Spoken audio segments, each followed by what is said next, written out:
Universal Orlando just activated one of their biggest limited time events of the year, Butterbeer season. From March 1st to May 31st, the Wizarding World is flooded with exclusive merch, brand new treats, and some absolutely wild price tags. Today we're doing a complete deep dive. I'm going to show you every single exclusive item that they've rolled out, from Hogsmeade to the Ministry of Magic, and the hidden history of why this season even exists. But more importantly, I'm going to show you a system exploit. At the end of this video, we're heading into my kitchen. I reversed engineered the classic cold butterbeer, including a stealth mode sugar-free version. With this, you can get a premium park flavor at home for just about $1.50. You don't want to miss this recipe.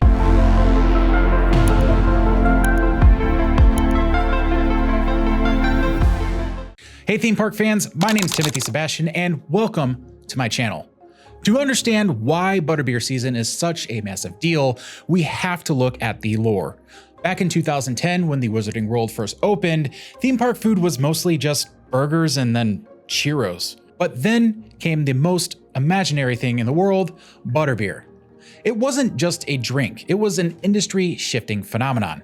Universal proved that fans would wait an hour in line and pay a premium price just to taste a piece of a fictional world. Now, it did so well, it basically helped fund Universal's huge expansion over the last decade. And as the park grew, so did the butterbeer variants. You have frozen, hot, ice cream, potted cream. You probably know all of the others. Eventually, Universal realized they didn't just have a drink. They had a billion-dollar beverage brand.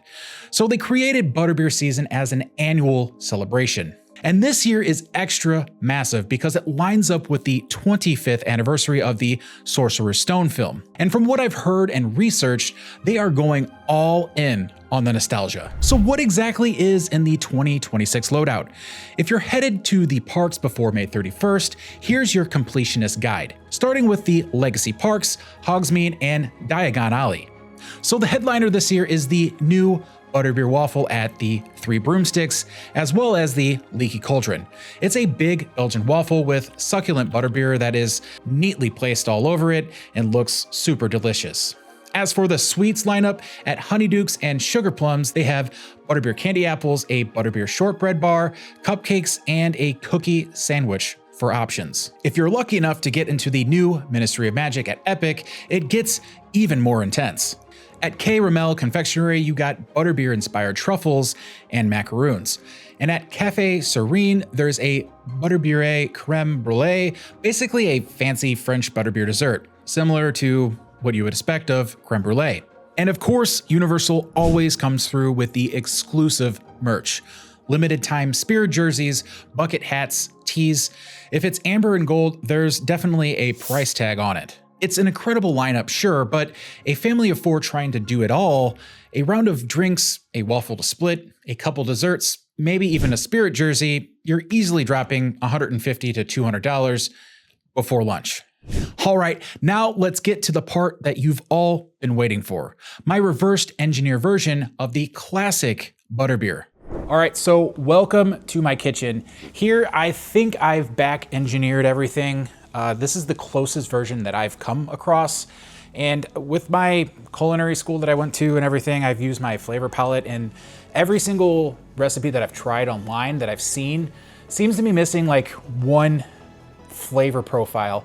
And I think I nailed it with this one. So be sure to pay attention all the way through so that you can make the judgment for yourself. If you do try this, I'm gonna be doing the classical butterbeer version as well as the sugar-free stealth mode. Now I do a low-carb lifestyle because I'm gonna show you pictures of what I used to look like. And I was over 400 pounds, and after doing low-carb, I lost over 100 pounds. But needless to say, I wanted to also make a sugar-free version because I have not seen that online yet. But I think either way, if you try one of these, whether it's the regular or the sugar-free version, it's gonna be really accurate and as close as you can get to the Universal version. Let me know in the comments if this is the closest version that you've come across, and be sure to give a thumbs up for this video. So first we're gonna start with the regular butterbeer version.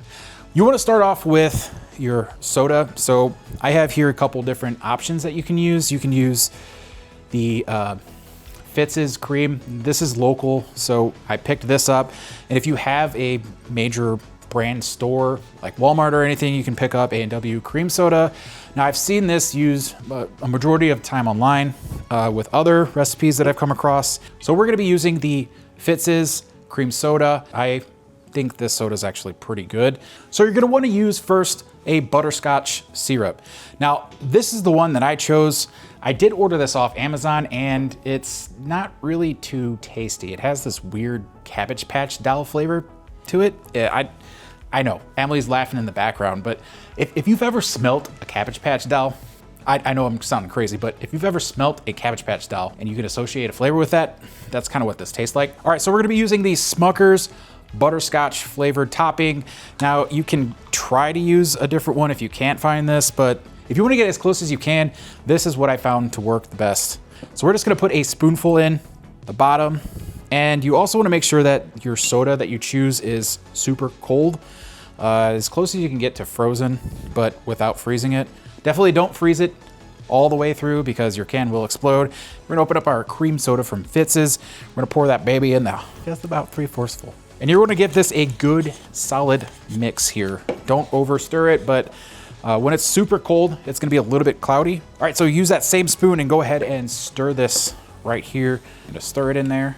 And you're gonna want to make sure that the syrup is pretty much dissolved. It might not be all the way dissolved, but it might look kind of like cool and cloudy. If you look there, it's like wavy. Ooh, wavy. All right, next, here's the key thing that I found that everybody seems to be missing. Everybody just seems to just like put whipped cream on top and call it a day. Now, if you've ever tried Universal's Butterbeer, there's like this marshmallow flavor to it.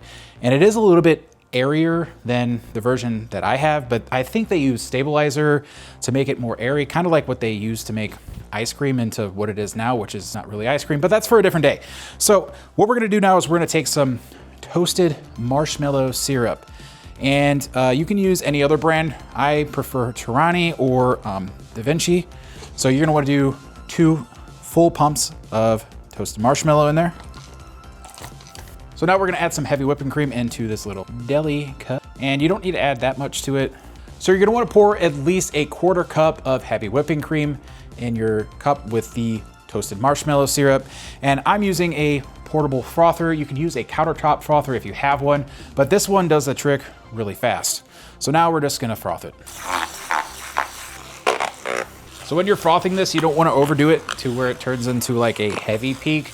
And what I mean by that is if you over froth heavy whipping cream, it can actually turn into butter and we don't want that. So we want it into like a medium peak thickness, as you can see right here. And it's just about what you would find in a whipped cream can. Thickness wise, that's the best way I can describe it. And now what you're gonna wanna do is pour this over the top. I have some here already, but I'm gonna scrape what I have in here. And about a 1/4 cup is perfect for this. And we're just gonna make it look all fancy. Now, if you really wanna go out, you can put it in a piping bag and then put one of those piping tips in it, make it look all fancy. But for right now, I'm just showing you what I think works the best for back engineering the flavor for Butterbeer. This is, again, the closest that I've tried. So here is my regular version of Universal's Butterbeer.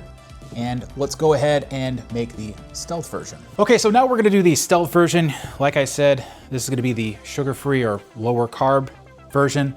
And what you're gonna first wanna get is some butter toffee. I know it's not exactly butterscotch, but this is gonna be the closest I've found for butterscotch syrup. And I'm gonna put 2 pumps in there. And that should be enough to give it that butterscotch flavor along with the diet cream soda. So for the stealth version, this is more of a fancier diet cream soda. Now this is gonna be more pricier, but this is gonna be your bang for the buck. This one's a little bit better, but this one works just as well. This one is Nixie Zero Sugar Cream Soda. Everything here that I'm showing you, I'm gonna put a link in the description, besides like heavy whipping cream that you can find at your local grocery store. So we're gonna pour this into our cup, same level, about 3/4 of the way up there. And oh no, can never happen. Blech. So we're gonna fill this about 3/4 of the way up. I spilt some earlier, as you just saw. So once you have your cup 3/4 of the way filled up, just go ahead and give it a little bit of a stir. Get all that syrup in there spread evenly. Have a sip while you're doing it too. So the next step is the topping for the stealth mode sugar-free version of Butterbeer.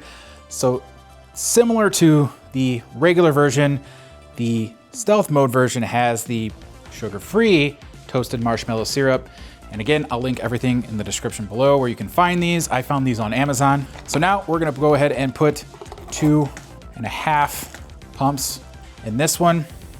And you can adjust this to sweetness if you want it more sweeter, you can just add a little bit. And same as the other version, we're gonna pour about 1/4 cup in of heavy whipping cream. And again, the handheld frother. We're gonna go ahead and froth this up to a medium peak.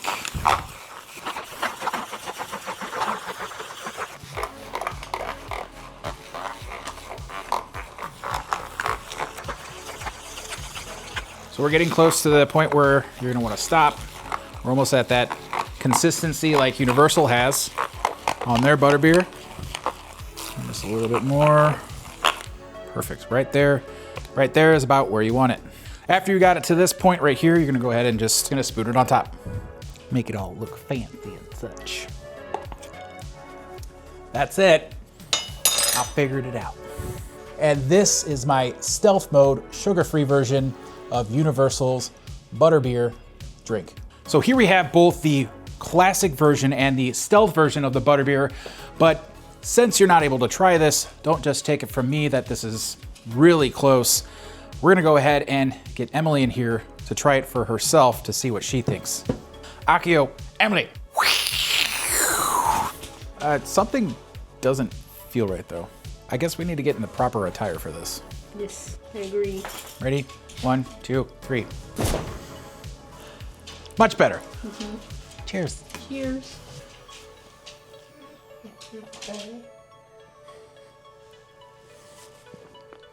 Oh yeah. Almost exactly like Universal. Even the sugar-free stealth mode version is, I think, really close for what it is, even being diet soda. I think the cold foam part is the part everybody's been missing. I think that toasted marshmallow really makes a difference. Ta-da! Now let's go ahead and go back to the recording studio so that we can wrap up this video.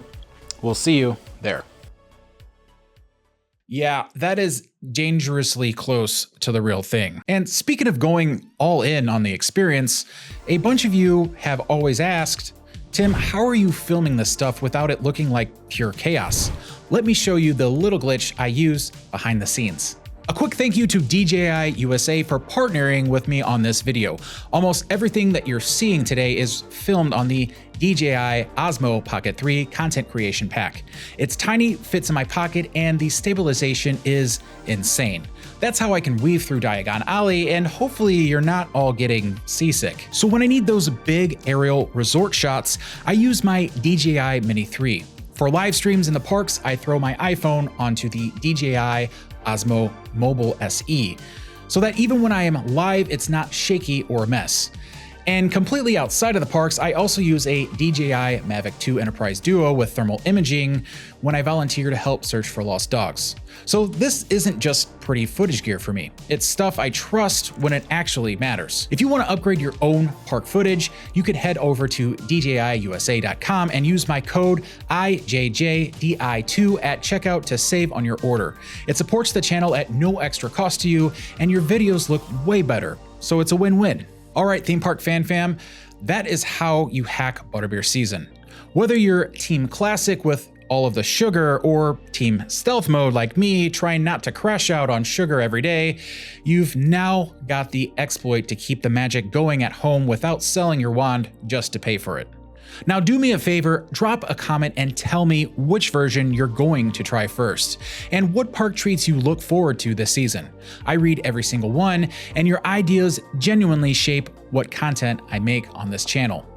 And if you're interested in having me try to reverse engineer any other Butterbeer products, or any of your other theme park favorite food items, let me know in the comment section below as well. Now, if you want more hidden tricks and theme park glitches that you can use on your next trip, don't click away just yet. YouTube thinks you're going to love this next video right here. Go ahead and tap on it, keep exploring, and go out and enjoy those parks. Thank you once again for watching, and I look forward to seeing you in the next one.